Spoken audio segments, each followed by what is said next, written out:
In front of 1,000 stunned Americans inside a Phoenix convention hall, Donald Trump claimed the Constitution was just an old piece of paper. The air turned electric as Barack Obama leaned forward calm, but razor sharp, ready to strike with a line that would echo across 50 states. But when a president dismisses the law itself, does one sentence from Obama have the power to save democracy? In the next few seconds, you will witness the truth that they never wanted the public to know. In front of 1,000 stunned Americans inside a Phoenix convention hall, Donald Trump had just dismissed the Constitution as an old piece of paper. The words hung in the air like smoke after an explosion, heavy, choking, impossible to ignore.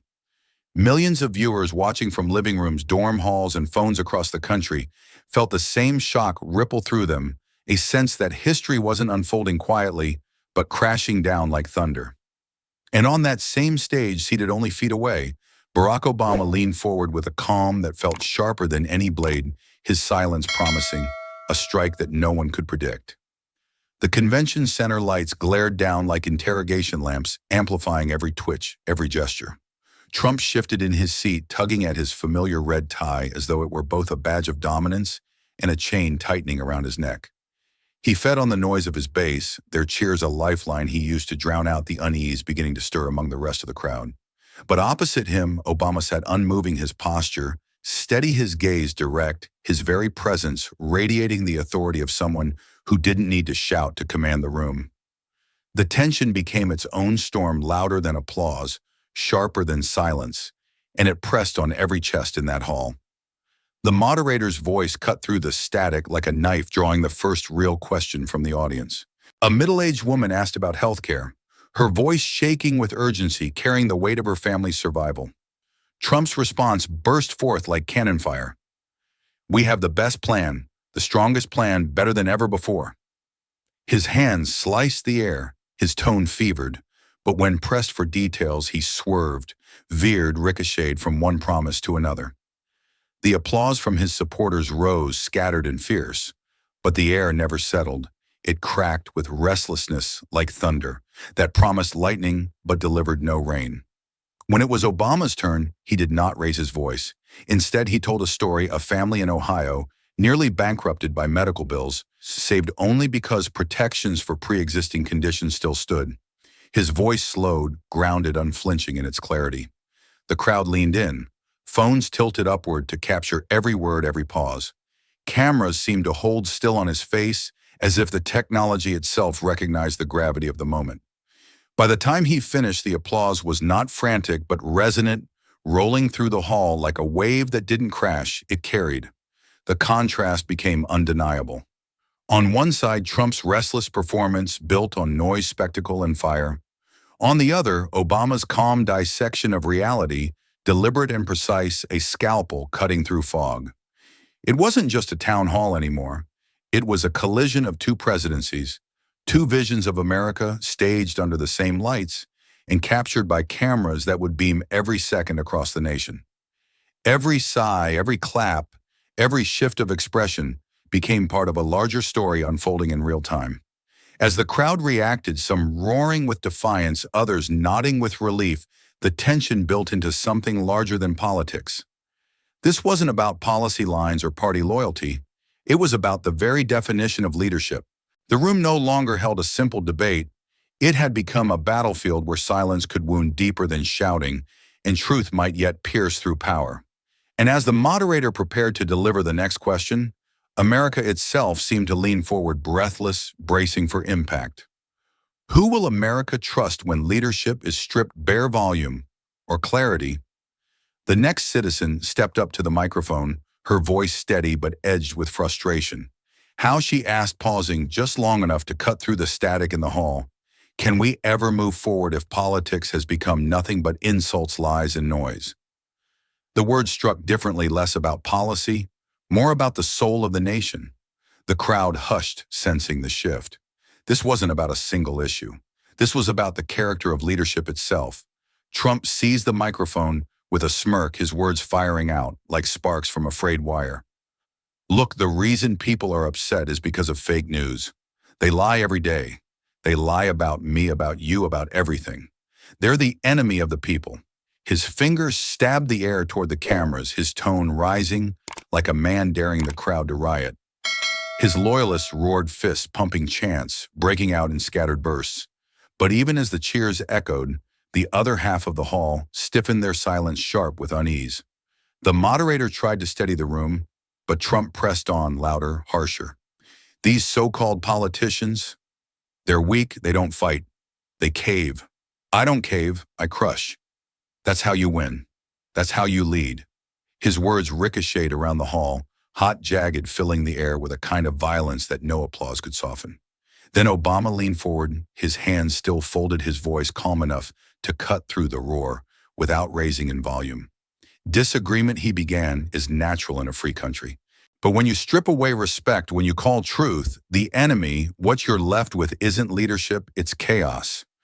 His cadence was slow, deliberate, each phrase sinking into the silence like a stone dropped into deep water. The crowd leaned in, phones tilted upward. For a moment, the chaos receded, and the weight of his words filled the hall.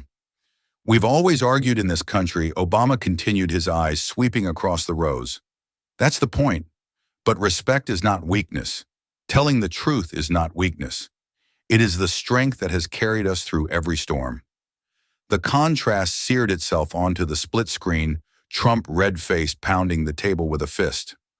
Obama unflinching, his voice carrying like a calm tide that eroded stone. The audience felt it in their bones. The cheers that followed weren't frantic. They rolled steady, resonant, the sound of recognition more than spectacle. And across America, the ripple spread in real time. In college dorms, students texted each other, "He just called truth chaos." Obama's calling it strength. In diners, patrons shook their heads, muttering that they'd heard this kind of contempt before, and it never ended well. On social media, the split image flashed across feeds with captions that boiled the moment down to its essence: noise versus truth. Back in the hall, the moderator leaned forward, sensing the evening was no longer a debate, but a collision of visions. Trump gripped his mic tighter, ready to strike again. Obama stayed still, prepared to counter, not with volume, but with clarity. And the audience, restless and divided, braced for what was coming next. How far would each man go when the next question put the limits of power itself on the line? Across the country, screens glowed like watchfires in the night. In suburban living rooms, families leaned forward on couches, bowls of popcorn forgotten in their laps. In crowded dormitories, students sat shoulder to shoulder, phones buzzing, as clips from the stage were already being shared in real time. In smoky bars filled with veterans, every eye was locked on the television above the counter, their silence heavier than the clink of beer glasses. This was no longer just a town hall, it was a trial, and America itself was the jury. On stage, Trump thrived on the roar of his supporters. Every cheer seemed to swell his chest, every laugh tightened the rhythm of his words, giving him the illusion of command. He chopped the air with his hands, sentences crashing into one another, each louder than the last. Yet underneath a restlessness bled through, his voice rose, but his arguments sank. His energy was noise without gravity, a drumbeat meant to drown out doubt. Obama, by contrast, fed on silence. He sat still, steady, waiting for questions like a fencer, waiting for the strike, his calm presence more cutting than any interruption. Where Trump's power pulsed with volume, Obama's power grew in the pauses, spaces where the audience leaned in, where breaths synced with the weight of his words. Even through the television, viewers could feel it, two very different storms colliding in the same sky. Then came the first ripple of danger. Pressed by the moderator, Trump leaned closer to his microphone and let slip his frustration. Congress slows everything down. Courts second guess. It's weakness. The words slashed through the room like broken glass, sharp and jarring.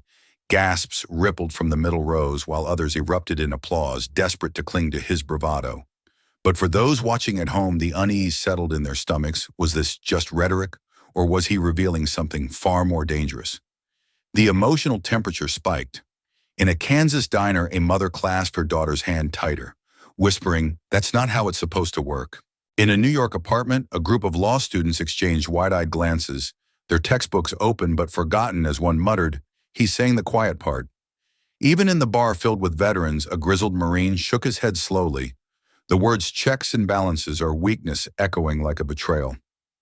This wasn't politics, it was a warning. Back in Phoenix, the hall itself seemed to sense the shift. The applause fractured into uneven pockets. Cheers colliding with murmurs, the crowd caught between loyalty and disbelief. The cameras caught every detail, a supporter in the front row, grinning defiantly, a teacher further back, folding her arms, a teenager filming with trembling hands. Trump's words had cracked open the floor beneath them, and no one knew what might fall through. The moderator's voice steadied like a referee stepping into a fight before it spirals out of control. Her next question dropped into the silence with the weight of a gavel. Where does presidential power end? For a moment, time itself seemed to halt. The lights glared brighter, the cameras zoomed tighter, the air in the room thinning into stillness, so absolute that even the hum of electricity felt audible. Trump's face hardened, jaw-tight eyes flashing with the thrill of confrontation. His hand tightened around the microphone as though it were a weapon. All across America, viewers sat frozen, their breaths caught, their hearts pounding, as if they were seated in that hall themselves. Everyone knew that whatever he said next would not just answer a question, it would expose a truth. What happens when a sitting president says the quiet part out loud? Trump leaned forward, gripping the microphone as though it were the gavel of a judge he never wanted in the room. His voice dropped low, conspiratorial, then rose with a force meant to rattle the walls. The president has tremendous power, tremendous. People don't even realize how much. When you're in that office, you can't have Congress slowing you down. You can't have courts second-guessing you.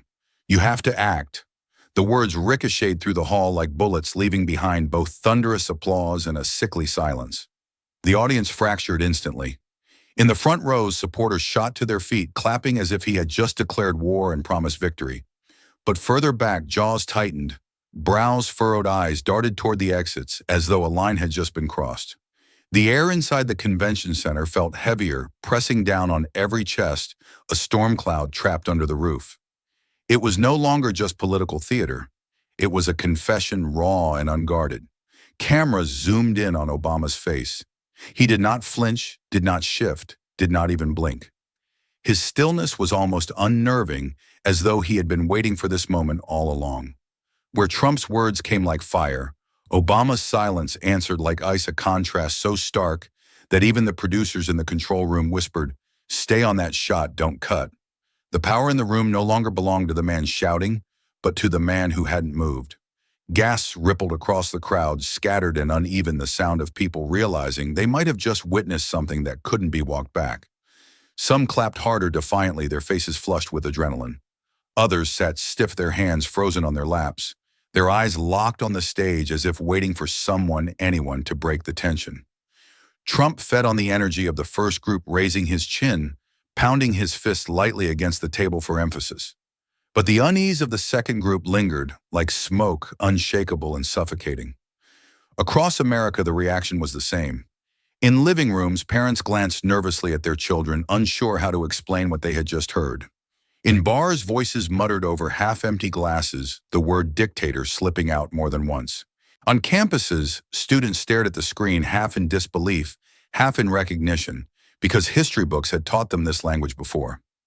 The line between strongman and statesman was being redrawn in real time, and millions were watching the ink dry. Trump's smile widened as if the unease itself were proof of his dominance. He stretched the silence, letting it tighten like a rope around the hall, before repeating his claim. That's what leadership is. You do what needs to be done. He wanted it to sound like strength, like conviction, like the voice of a commander ready to charge into battle. But in the uneasy eyes of many, it looked different. It looked like a mask, one hiding something darker. Is this strength or the mask of something darker? Trump wasn't finished. He leaned forward again, his hand slapping the table for rhythm, his voice swelling with a dangerous kind of certainty. Look, the Constitution. It's old. It doesn't fit with today's world. We can't keep being tied down by something written over 200 years ago. Times have changed. We need strength, not rules. His words cracked through the hall like a gunshot, leaving behind a silence that felt like ringing ears after an explosion. At first, there was scattered applause, his most loyal supporters trying to hold the line. But the reaction faltered, uneven, disjointed, like a cheer that had forgotten its script. Uneasy laughter bubbled up from the middle rows, followed quickly by gasps, the kind of sound people make when they can't decide if they've heard something reckless or historic. Even faces in red hats, wavered eyes, narrowing mouths tightening as if they too realized the ground had shifted beneath them. Something about calling the Constitution old paper had scraped too close to the bone. The moderator froze her lips, parting, but no words forming the shock plain across her face. She had covered wars, scandals, elections, but this was different. The instinct to challenge him warred with the duty to stay impartial, leaving her staring stunned, caught in the moment like the rest of America. Every second she didn't speak only deepened the weight of what had just been said. And still Obama remained silent. He didn't blink, didn't twitch, didn't offer a single interruption.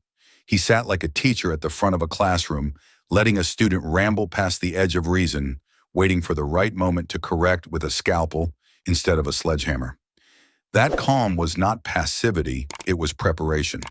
To the cameras, his stillness was louder than Trump's firestorm, a steady anchor in a sea whipped into chaos. The audience felt the contrast in their bones. Trump's words hung heavy, toxic like smoke trapped in a closed room. The crowd's energy wavered applause, colliding with silence, creating a dissonance that felt like static over a radio. Supporters who had shouted seconds ago now stared down at their hands, unsure whether to clap again. Critics sat straighter, almost daring the silence to break, knowing instinctively that something bigger than policy had just been put on trial. Across the nation, the effect was identical. In living rooms, remote controls dropped to the floor. In college dorms, students froze mid-text, their screens lighting up with a flood of posts. Did he just say that? In a diner in Phoenix, a waitress carrying a tray of coffee mugs nearly stopped in her tracks, the clinking cups drowned out by the stunned murmurs of patrons glued to the broadcast. The line had crossed state borders before the applause had even faded. Trump smirked, mistaking the silence for surrender. He leaned back in his chair, his voice dripping with self-satisfaction. That's the truth, folks. That old piece of paper doesn't run this country anymore, we do. His supporters tried to rally, clapping harder, but the sound felt desperate, hollow like the last echo in an empty hall. And through it all, Obama didn't move. The cameras stayed locked on him, waiting. Waiting. Can one calm voice break through bluster and reclaim the stage?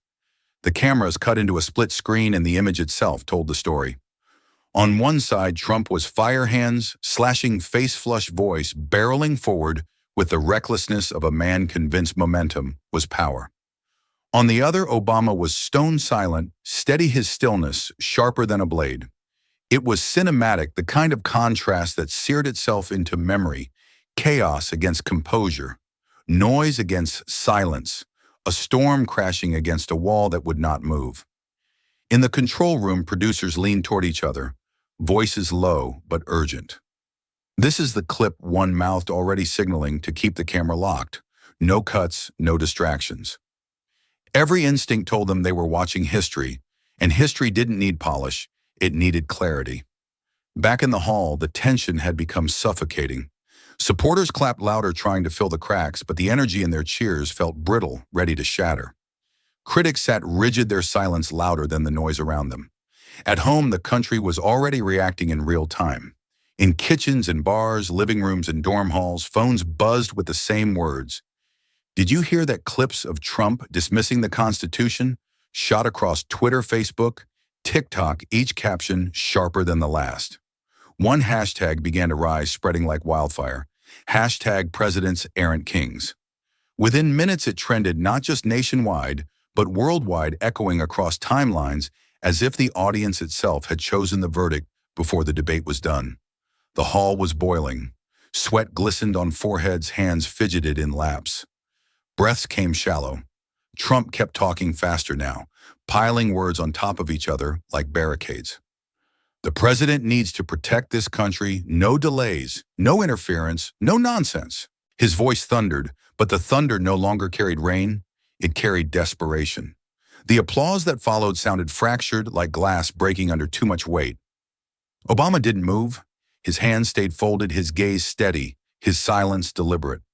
To the millions watching, it wasn't passivity, it was a kind of power Trump couldn't touch. Every second he waited, the tension grew. The pressure mounted, the room edged closer to eruption. Even before he opened his mouth, the narrative was shifting.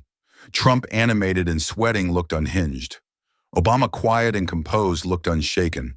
The contrast was no longer subtle, it was undeniable. The crowd felt it.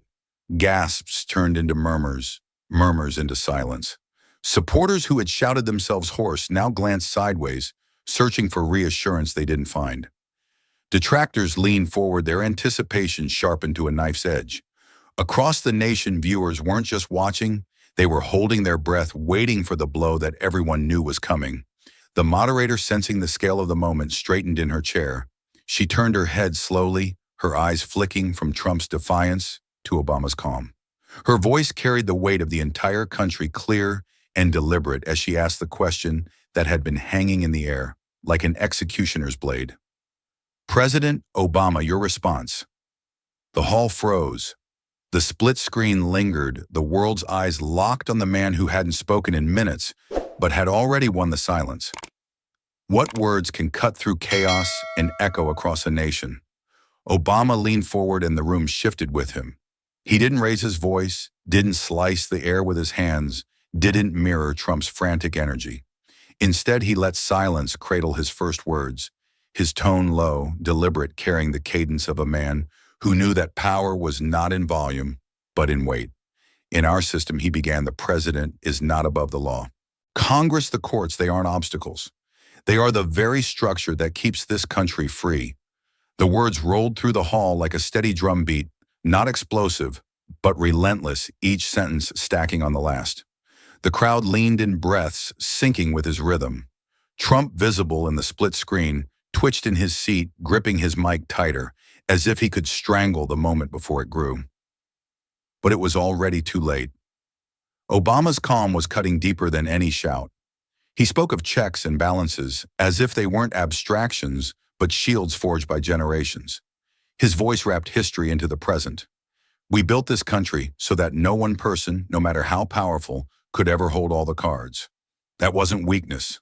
That was wisdom. Heads nodded, applause began to bubble, a wave forming in the back rows and surging forward. It wasn't the sharp clapping of tribal loyalty. It was the resonance of recognition, the sound of people remembering something they had almost forgotten. Trump tried to interject, his lips parting, his hand lifting slightly. But Obama didn't stop. He didn't even glance in his direction. He kept his eyes on the audience, on the citizens who had asked the questions, who had carried the weight of doubt into the hall tonight. "You see," he said, pausing just long enough for silence to sharpen the edge of his words, "power isn't about what you can take. It's about what you choose to restrain. That's what makes it service and not dominance." The dam broke.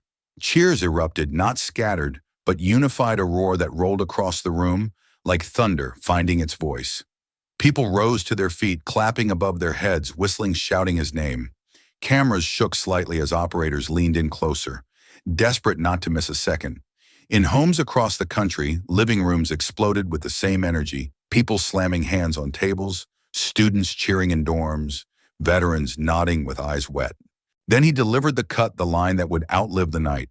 He leaned closer to the mic, his voice dropping lower, still every syllable deliberate, precise, undeniable. "Presidents aren't kings. They are servants of the people." The eruption that followed drowned out everything, the cheers, the chants, the pounding feet. For a moment, even the air itself seemed to quake, as if the words had weight enough to shake the rafters. On social media, the explosion was instantaneous. Clips looped before he even sat back. Captions flooding timelines, hashtag "presidents aren't kings." Within minutes, the phrase trended on every platform, carved into headlines, embedded in memes, clipped for late-night monologues. But inside the hall, the sound was different, raw, human, a collective cry that felt like the country itself had just inhaled for the first time in years. And through it all, Obama didn't bask. He didn't smirk. He sat back, hands folded once more, his calm returning, as if the storm he had unleashed was never about him, but about something greater. The cameras caught it, the look of a man who had said just enough, nothing more. Why does truth spoken softly hit harder than shouts? Trump couldn't let the roar of the crowd end on Obama's terms. He leaned forward, his face flushed, jaw set tight, and snapped into the microphone. "That's nice, Barack, but that's not the real world.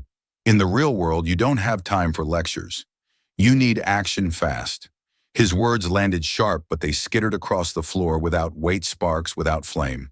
The cheers from his base were loud but thin, swallowed by the steady applause that still pulsed for Obama. Obama didn't flinch. He didn't even turn his head. Instead, he looked out at the audience as though Trump hadn't spoken at all, as though noise could never derail clarity. When you were in school, he said calmly, you learned that government has three branches, executive, legislative, judicial. That wasn't a decoration. That was a shield. That was the promise that no single man could decide the fate of everyone else. The words struck like steel, steady and undeniable, and the crowd erupted in fresh applause, less explosive, more rhythmic, the kind of clapping that said, yes. That's the truth. Trump's smile faltered. He tried again, his voice rising, his hands slashing through the air. People don't want excuses. They don't want weakness. They want results, and I deliver results. But even as he spoke, his words tangled his voice too high, his tone strained. The camera caught the twitch in his jaw, the sweat at his temple, the desperation seeping through cracks he couldn't plaster over. The more he pounded, the more it looked like flailing. The contrast was searing. Obama, quiet and anchored, let the applause carry like a tide, rising steadily with each measured point. Trump, red-faced, pressed harder, but every push only trapped him deeper in the echo of his own bluster. His supporters clapped, yes, but it was uneven, hesitant, like trying to breathe life into a flame already sputtering. The rest of the hall didn't buy it. Their eyes stayed fixed on the man who hadn't raised his voice once. In living rooms across America, the same judgment played out. Parents nodded as Obama spoke the language they remembered from civics class, telling their children, this is how it works. This is the system protecting you. In dorm rooms, students tapped out messages Obama just schooled him basic civics, and Trump couldn't answer. Even in bars, hardened veterans muttered into their drinks, unimpressed by the salesman's pitch, their attention pulled toward the calm they trusted more. Trump's shoulders tightened, his jaw grinding visibly now. He slammed his words again and again, but each one seemed to bounce back weaker than the last, like a hammer striking iron and finding it unbreakable. Obama's stillness wasn't just composure, it was strategy. It left Trump punching at shadows, his own rhetoric collapsing inward, caving under the gravity of facts too simple to spin away. And as the hall roared again for Obama's steady voice, Trump sat stiff, his microphone gripped like a lifeline he was slowly losing hold of. What happens when the salesman's pitch collapses under the weight of facts? The split screen froze into an image that would outlive the night. On one side, Trump's face burned, red jaw, clenched eyes, darting with the fury of a man who felt control slipping through his fingers. On the other, Obama sat calm, shoulders, squared hands, folded as if holding the weight of history itself. The contrast was more than visual, it was symbolic, the difference between bluster and ballast, between a fire burning out of oxygen and a flame that would not flicker. The applause rolled again, not scattered this time, but unified, a wave that rose from the back of the hall and crashed forward. It wasn't frantic, it wasn't partisan. It was the resonance of recognition, the sound of people realizing they were hearing something elemental. Headlines were already being drafted in newsrooms. Social media feeds filled with the split image, side-by-side captions typed in a frenzy. This is the moment. In the control room, a producer whispered, run it again. Loop it. Don't let it die. Obama leaned in, his voice cutting through the roar with the steadiness of a knife through cloth. If the law doesn't matter, he said, his tone low, precise, each word landing like a hammer blow, then nobody's safe. Not you, not me, not even the people cheering tonight. The silence that followed was thunderous, a silence so dense it felt like the entire hall was holding its breath. And then the eruption came, cheers, whistles, applause that rattled the rafters and spilled into the streets outside. The symbolism was undeniable. Where Trump had dismissed the Constitution as old paper, Obama had reframed it as a living shield, something carried by every citizen, not just recited in courtrooms. The words struck deeper than policy, they reached into memory, into the collective lessons taught in classrooms and whispered at kitchen tables. It was civics turned into a battle cry, and it resonated like nothing else that night. Trump's face told the rest of the story. He gripped his microphone tighter, But his lips never moved. His eyes shifted, searching for footing that wasn't there. The camera lingered on him, merciless, capturing a man paralyzed, not by an attack, but by the simple truth. He had built his empire on volume, on performance, on force. But when the foundation cracked under the weight of one sentence, there was nothing left to stand on. Across America, the clip detonated. Phones lit up, hashtags surged, headlines scrolled, hashtag presidents errant kings. News anchors replayed the moment before the debate had even ended. Panels leaned forward with grins, commentators shaking their heads in disbelief. But inside the hall, the reality was sharper, heavier. Trump sat frozen, humiliated, before he even had the chance to fire back. The crowd cheered louder, the sound layering into a chant, a roar that left no space for rebuttal. The image, the silence, the eruption, it was already history, branded into memory before the lights dimmed.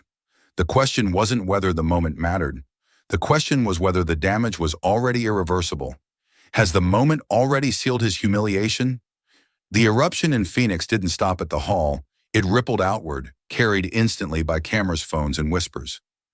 In a diner in Ohio, forks froze halfway to mouths as the television replayed Obama's words. Truckers, teachers, teenagers all gasped in unison, the clatter of plates falling quiet under the weight of a single sentence. A waitress leaned against the counter, whispering to no one in particular. That's how it's supposed to sound. In a crowded New York dorm, students sat shoulder to shoulder on unmade beds, the room glowing blue from half a dozen laptops and phones. The clip looped again and again, captions piling up across timelines. Presidents aren't kings. Laughter broke out at Trump's silence, followed by a thunderous cheer that shook the walls as though the dorm itself had become an extension of the hall in Phoenix. For a generation that had grown cynical about politics, the moment hit like a jolt of electricity.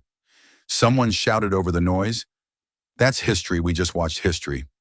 In a bar in Texas, veterans hunched over their beers, their faces carved with years of service and sacrifice. When Trump dismissed the Constitution, their jaws tightened. When Obama reminded the nation of its bedrock, their heads lowered in grim agreement. One man, his hands still scarred from combat, tapped his glass against the counter and muttered, "That's why we fought. Not for kings, for law." The silence that followed was heavier than any applause, a brotherhood bound by recognition that truth still had a defender. Families across the Midwest gathered around televisions like it was the moon landing. Children sat cross-legged on carpets. Parents crouched low beside them, eyes never leaving the screen. When Obama delivered his line, mothers and fathers leaned down, whispering softly into their children's ears. That's how it works. That's the rule everyone must follow. For a generation that had never seen civics taught with such force, the lesson was no longer a chapter in a textbook. It was alive, undeniable, televised. The unity of reaction was startling. In blue cities and red towns, in classrooms and living rooms, gasps overlapped with laughter. Applause rose in unison. It didn't matter if people wore campaign hats or college hoodies. The reaction was the same. Something true had been said. Something unshakable had been reaffirmed. Social media lit up with memes, screenshots, hashtags. But beneath the digital frenzy was a deeper pulse. A reminder that even in division, the country could still recognize the sound of its own heartbeat. The montage was cinematic, stretching, coast to coast, one nation momentarily bound, not by party, not by ideology, but by the shock and resonance of a sentence too simple to ignore. Obama's calm had reached living rooms and bars, classrooms, and campuses, slicing through the noise with a precision that no campaign slogan could match. Trump's silence in that split screen wasn't just his humiliation, it was the space where America rediscovered its voice. When did civic lessons become revolutionary again? By dawn, the clip was unstoppable. It spread like a shockwave across every screen, replayed in airports, gyms, coffee shops, and classrooms, looping endlessly as if the nation couldn't look away. Phones buzzed through the night with the same 6 words, "Presidents aren't kings." Remember that. The sentence had transformed from a reply on stage into a rallying cry, echoing from coast to coast. Headlines erupted in unison. CNN cut its coverage to run the moment back-to-back with panelists shaking their heads, calling it a civics lesson in primetime. The Boston Globe splashed the quote across its front page, Obama presidents aren't kings. Even the Wall Street Journal, cautious and clipped in tone, couldn't ignore it, framing the exchange as a defining contrast in leadership. Anchors repeated the line with the reverence usually reserved for scripture, their voices heavy with the sense that something fundamental had just been said aloud. The emotional resonance was undeniable. Teachers printed the quote onto handouts for Monday morning civics lessons. Protesters scrawled it on cardboard signs, hoisting them above crowds as if it had always been their banner. Late-night comedians folded it into monologues, pausing long enough for laughter to give way to cheers. In one night, a sentence had become shorthand for democracy itself, compressed into a phrase simple enough for children to memorize, strong enough to pierce through partisan noise. Social media turned it into lightning. On TikTok, students reenacted the split-screen moment, mimicking Trump's red-faced bluster beside Obama's calm. On Twitter, journalists clipped the video with captions like, "This will be in textbooks." Instagram flooded with graphics, bold white text over dark backgrounds, the words "Presidents aren't kings" glowing like neon. The hashtag Presidents Aren't Kings trended worldwide, reaching cities and languages far beyond America's borders. But the real twist came where no one expected it. Conservative columnists, normally quick to shield Trump, began to waver. One in Dallas admitted in print Obama's rebuke was a reminder of the civics lessons many of us learned in high school. Trump's dismissal of the Constitution as some old piece of paper may have cost him more than applause can repair. Another, writing in a Midwestern paper, confessed, "I wanted to clap for strength. Instead, I found myself clapping for the law." The cracks in the fortress of loyalty were faint, but they were there, and millions noticed. Meanwhile, Trump's allies scrambled. Surrogates went on cable shows spinning, insisting his words were misunderstood, taken out of context. But the video was too clean, too clear, too undeniable. Every defense collapsed under the weight of the replay as anchors rolled the footage side by side, with the hashtag screaming across the screen. The harder they tried to erase it, the more indelible it became. The night hadn't just created a viral moment, it had created a mirror. Across America, people saw themselves not in the man shouting, but in the one reminding them of rules older than any presidency. The applause, the headlines, the hashtags, they weren't just noise. They were a collective gasp, a nation remembering in unison that power restrained is power respected. The tsunami rolled on, sweeping past party lines, crashing into history with the force of inevitability. The only question left wasn't whether the moment mattered, but how deep it would carve into the American story. Is this just a viral moment or a cultural reset? By midnight, Trump's phone was ablaze. His thumbs pounded out tweet after tweet, words drenched in fury. Rigged event, biased moderator, dishonest media lies again. The caps locked, rage-filled timelines like warning sirens. But even online, the replies cut deep. Instead of uniting behind him, the thread filled with clips of Obama's calm line, the phrase "presidents aren't kings" pasted again and again beneath his own words. The next evening, Trump stormed into a rally, fists pumping, red tie swinging as though it were armor. The crowd erupted at his entrance, chants rising, but the energy was thinner, stretched, more desperate than before. He gripped the mic like a weapon, his voice spitting fire. Obama, he's a relic, out of touch. A failed leader who thinks weakness is wisdom. His base cheered, banners waving, but the roar lacked the sharpness it once carried, like thunder that rolled but never cracked lightning. He pounded the podium, sweat shining under the lights, his sentences tumbling over each other in a storm of anger. They're coming after me because I fight for you. They want kings. No, I'm your warrior. The hall erupted again, but pockets of silence lingered. Cameras swept the crowd, catching faces that clapped a beat too late, smiles that didn't quite reach the eyes. Something invisible had shifted. Cheers still came, but faith was fraying. And then he said it. In the middle of his rant, he circled back, jaw-tight voice, booming. That old piece of paper doesn't run this country, we do. The line that had detonated in Phoenix now rang again, but this time it didn't roar. It rattled. Loyalists near the front still cheered, but others hesitated, glancing sideways, unsure if they had just heard their leader repeat the very wound that had humiliated him. The unease was small, subtle, but it spread like a crack running through glass. Trump didn't notice. He soaked in the applause he could still command, leaning harder, repeating phrases trying to will energy back into the room. But the applause had changed. It was no longer unanimous, no longer the deafening wall of loyalty he once commanded. The difference was slight but undeniable, a tremor in the ground he stood on.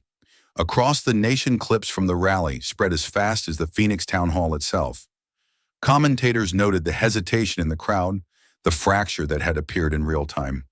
Even his own people looked uneasy. One headline read, "The salesman's pitch, once invincible, was faltering not against an opponent's attack, but against the echo of his own words." And as he left the stage, face flushed, tie undone, the roar that followed him out was not the thunder he craved. It was a storm that had already begun to weaken, one he could not control. Can Trump recover when even his own crowd doubts him? The hall had barely settled from Trump's fury when the next questioner approached. A young woman in a gray hoodie, sleeves pulled over her hands, stepped to the microphone. Her shoulders were tense, her breath quick, but her eyes locked forward with a steadiness that betrayed more resolve than fear. For a heartbeat, the room seemed to shrink, thousands watching her, as if the weight of the nation had shifted to her small frame. She cleared her throat, her voice soft but unwavering. "If the law doesn't limit you," she asked, every syllable cutting through the silence, "what stops you from abusing power?" The words fell like a stone into still water, sending shockwaves through the hall. Gasps erupted, scattered applause broke out, and then a hush so sharp it felt like a held breath. The question wasn't loaded with politics, it was loaded with truth. Trump froze.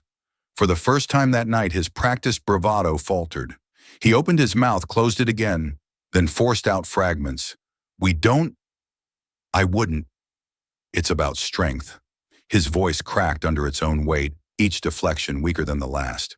The man who had thundered about tremendous power now stumbled, stripped bare by the clarity of a student's question. The crowd leaned forward, their eyes no longer on the former president, but on the young woman who stood like a mirror no spin could blur. Some clapped, sharp and defiant, while others sat stunned, waiting for an answer that never truly came. Trump waved his hand, tried to pivot, talk of enemies, fake news, strong leadership, but the words slid off the moment like rain off stone. The damage was already done, and as the cameras panned across the hall, they didn't capture Trump's bluster. They captured her face, steady and unshaken, framed by the microphone. In that instant, the center of gravity shifted, and the audience knew it. Can one ordinary question topple a giant? The silence after Trump's stammer lingered like smoke after a misfired gun. All eyes remained on the young woman, her question still vibrating in the air, like an echo no one could silence. Trump shifted in his chair, tugging at his tie, gripping the microphone tighter, as though force alone could rebuild his crumbling authority. But before he could unleash another torrent, Obama leaned forward, his calm, breaking the tension like a blade through glass. He didn't look at Trump. He looked at her. His voice carried no anger, no theatrics, only truth. Strong leaders follow the law. Because if the law doesn't matter, then nobody is safe, not even the people cheering tonight. The words landed with a force the room could feel in their bones, simple and devastating. It wasn't an argument, it was a verdict. The hall detonated. Applause erupted like thunder rolling through a valley, steady and unstoppable. People rose to their feet, clapping above their heads, whistling, shouting their voices, rising into a chant that shook the rafters. The camera split the screen again. Obama, serene shoulders, steady eyes fixed on the crowd. Trump gripping the edge of the table, jaw tight as if the furniture itself were the only thing keeping him upright. The symbolism was undeniable. This wasn't just Obama reclaiming the stage. It was the student's question, finding its answer, transformed into a civic lesson broadcast to millions. The moment belonged not to politicians, but to citizens, to the ordinary voice that pierced power and reminded the nation of its own foundation. One young woman in a gray hoodie had shifted the ground beneath a president, and Obama had sealed it with the authority of law.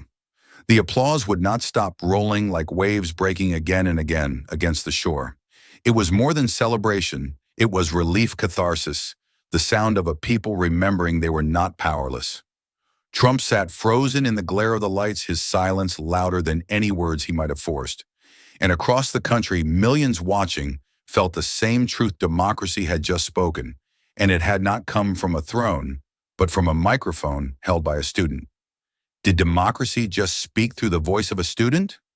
In the control room, producers moved with the precision of soldiers under fire. The clip of Obama's steady line, "Strong leaders follow the law," was already locked, cued, and fed into every major network. Screens glowed with the same split image: Obama calm, Trump gripping the table. "Loop it, run it again." This is the moment one producer barked and the world obeyed. Within minutes, the footage bled into every corner of American life. In airports, travelers froze mid-step as televisions above the gates replayed the exchange on mute subtitles, screaming across the bottom of the screen. In gyms, runners slowed on treadmills, eyes glued to the flickering image of a student in a gray hoodie and a president left speechless. In diners, coffee cups rattled against saucers as patrons leaned forward, watching the clip play again and again, the hum of conversation reduced to a single refrain. Presidents aren't kings. The montage stretched far beyond America's borders. In London, morning anchors led with the clip, dubbing it a civics lesson gone viral. In Paris, headlines printed Obama's line as if it were poetry. In Tokyo, commuters scrolling through their phones watched the moment translated and subtitled the hashtag, climbing across global feeds. By sunrise, hashtag presidents Errant Kings was trending not just in Washington or New York, but in capitals across the world. Back in Phoenix, the hall was still buzzing applause, echoing long after the microphones had gone cold. Obama rose quietly, offering a nod to the student before stepping down from the stage. No flourish, no theatrics, just dignity in motion, the kind of exit that said everything without a word. Trump, by contrast, shoved back his chair jaw, tight his face a shifting mask of anger and disbelief. He stormed toward the wings of the stage, his exit loud, his fury unmistakable, his silence more damning than anything he might have shouted. The cameras captured both departures. One image would be replayed endlessly, the calm leader leaving with the weight of history behind him. The other would haunt headlines, a president undone not by rivals in power, but by the question of a student and the steady truth of his predecessor. What lasts longer, anger or dignity? In the days that followed, America woke to front pages that looked less like news and more like history lessons. Across breakfast tables and newsstands, Obama's line, "Presidents aren't kings," was printed in bold type, splashed across mastheads from coast to coast. The New York Times called it a reminder from the classroom. The Washington Post framed it as the line that shook a presidency. Even smaller local papers carried the words above the fold, as if the phrase itself had crossed into scripture. Op-eds poured in with the force of a flood. Constitutional scholars dissected Trump's claim about unchecked power, connecting it to dangerous precedents from the past. Some wrote with clinical precision, citing court cases and Federalist Papers. Others with urgency, warning of authoritarian echoes. The common thread was clear: Obama's calm had turned a civic principle into a rallying cry, and Trump's dismissal of the Constitution into a reckless gamble. Cable networks devoted entire segments to replaying the exchange. Professors appeared on panels, their hands clasped, voices steady, saying what millions already felt. This wasn't just a debate, it was a civics lesson in prime time. Clips rolled side by side, the moment Trump called the Constitution old paper against the moment Obama reframed it as America's living shield. The contrast was devastating, replayed until it branded itself into the national consciousness. The emotional beat struck hardest in the silence that followed. Coffee shops buzzed with talk, yet when the clip replayed on mounted TVs, the chatter dimmed and all eyes turned upward.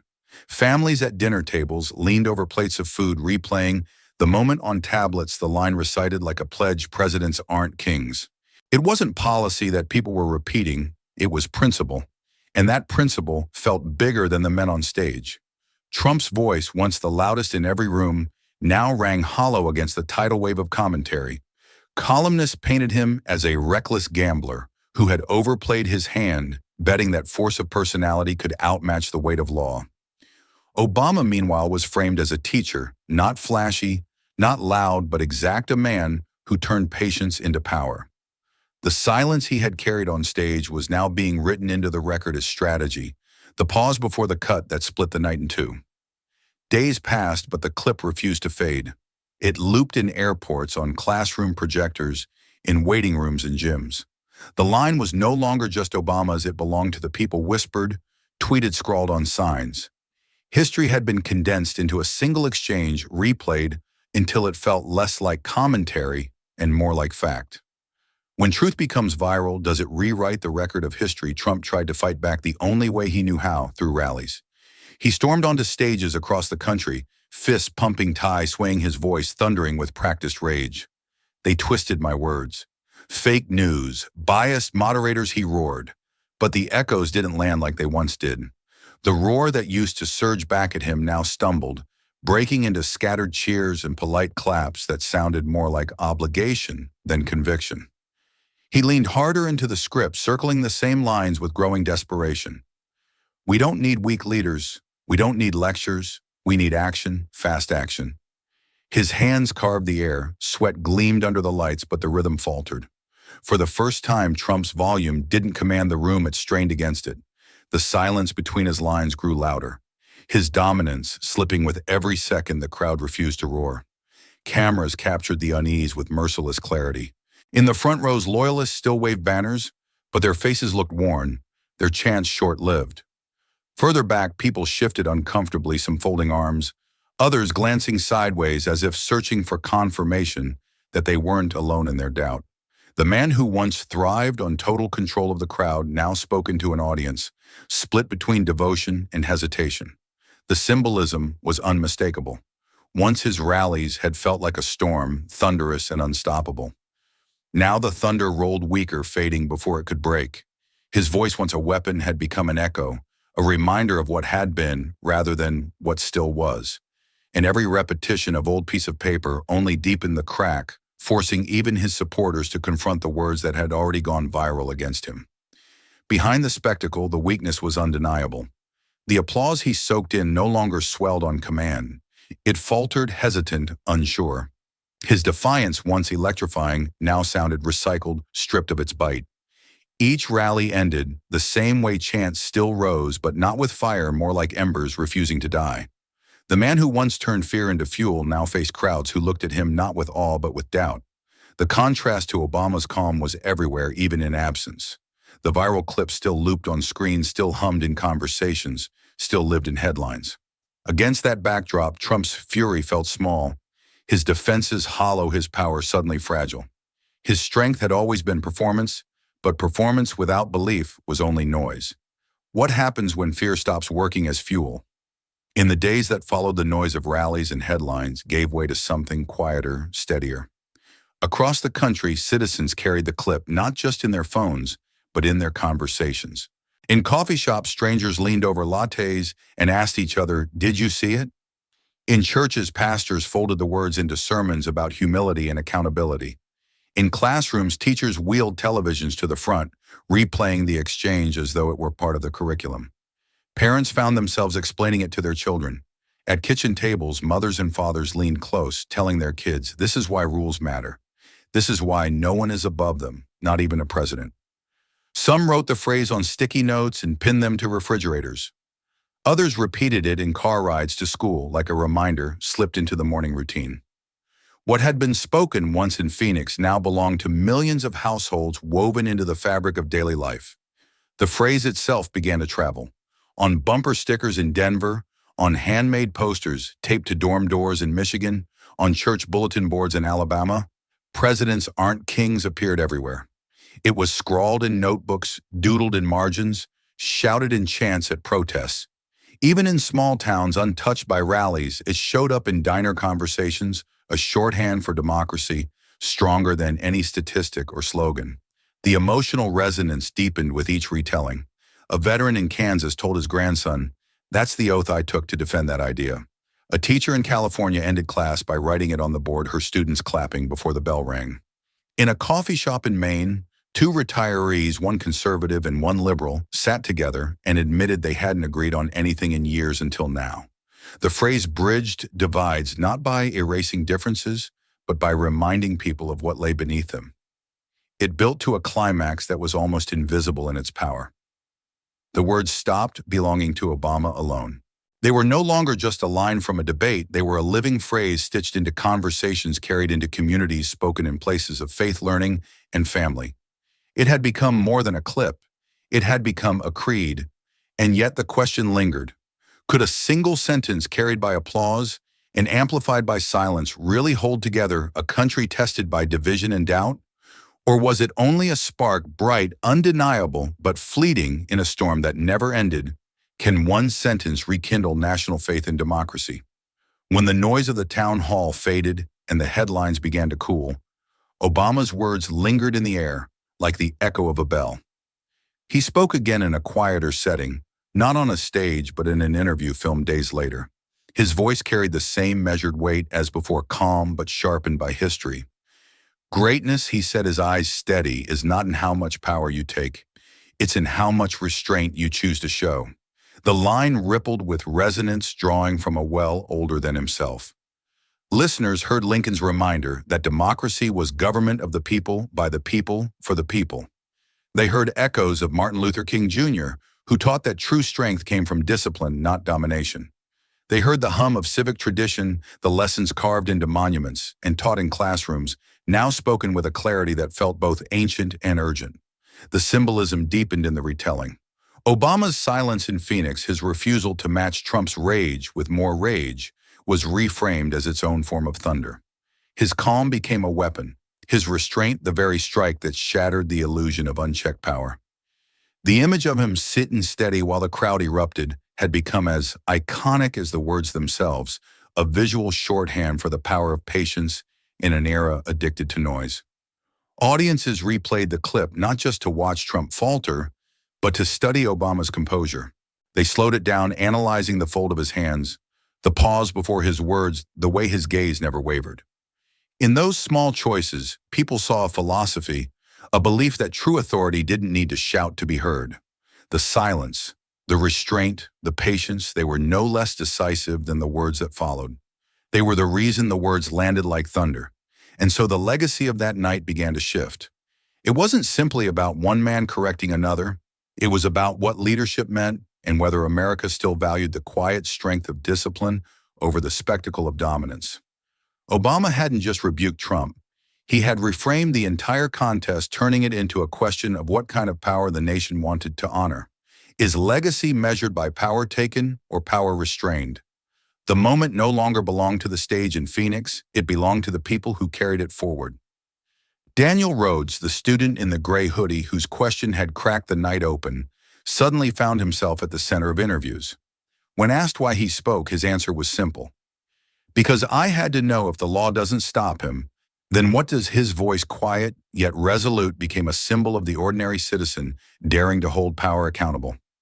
In Mesa, the retired teacher who had once asked about civility gathered her former students in a local library.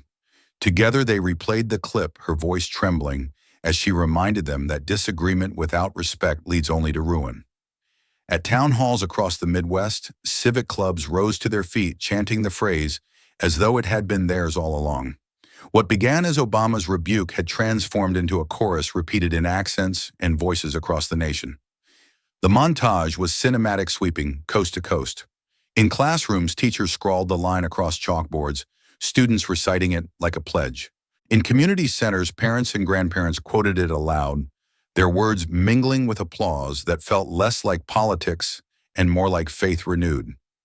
At town halls, microphones passed from hand to hand, citizens repeating the phrase before voicing their own concerns, each echo layering into a national chorus. The emotional depth lay not just in the repetition, but in the recognition. People realized that the strength of democracy was not locked in marble buildings or televised debates. It was alive in their voices, fragile but enduring. They carried the phrase into living rooms, into pulpits, into dinner conversations. It became more than a reminder of one man's calm. It became proof that ordinary citizens could still bend history with a question, with an echo, with a truth too sharp to silence. As the phrase spread, it gathered power not because it was shouted, but because it was shared. And in its sharing, it awakened something that had felt dormant. An old civic spirit rising again in whispers, in chants, in the steady applause of people who remembered that democracy was not a gift, but a responsibility. Did this moment awaken a sleeping civic spirit? In the end, the story of that night was not about applause or humiliation. It was about the definition of leadership itself. The town hall had begun as a clash of two men, two legacies, two visions for America. But it ended as something larger. The cameras, the headlines, the hashtags, they all circled. One truth: leadership is not measured in dominance, but in service. That was the lesson etched into the silence, carried in the applause, and spoken through the voices of citizens who refused to forget. Obama's calm had reframed the stage not by overpowering his opponent, but by refusing to play the same game. His stillness became thunder, his restraint became a blade sharper than any shout. Presidents aren't kings, he had said, and the line cut deeper than policy, deeper than politics. It reached into the nation's conscience, reminding people that the measure of a leader was not how loudly he demanded obedience, but how faithfully he honored the law. The emotional resonance lingered everywhere. Parents whispered the phrase to their children, teaching them that rules were not shackles, but safeguards. Veterans nodded at the reminder that their sacrifices had never been made for one man, but for the enduring promise of shared accountability. Teachers used the line as a spark for discussion, and churches echoed it in sermons about humility and duty. It became not just Obama's phrase, but the people's creed carried forward like a torch. Trump's fury had tried to smother it with noise, but the noise could not drown the clarity of truth. His insistence on unchecked power, his dismissal of the Constitution as old paper, those words had already turned to ash.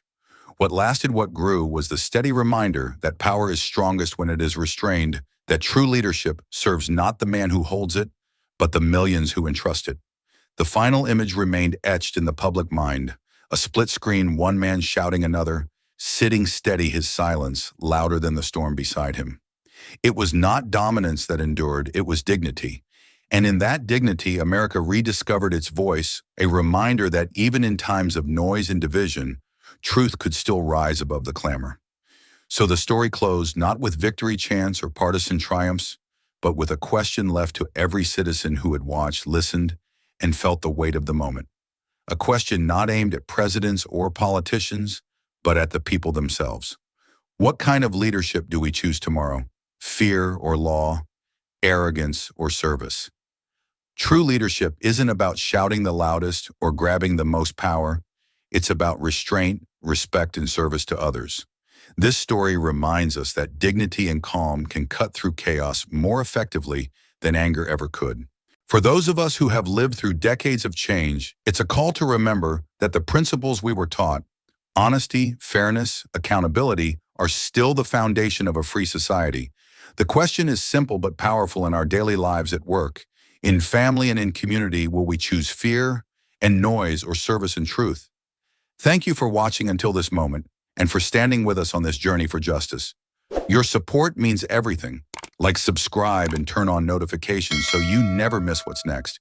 And we'd love to hear your thoughts. Leave a comment below and let us know what moved you most in this story. Together, our voices make a difference.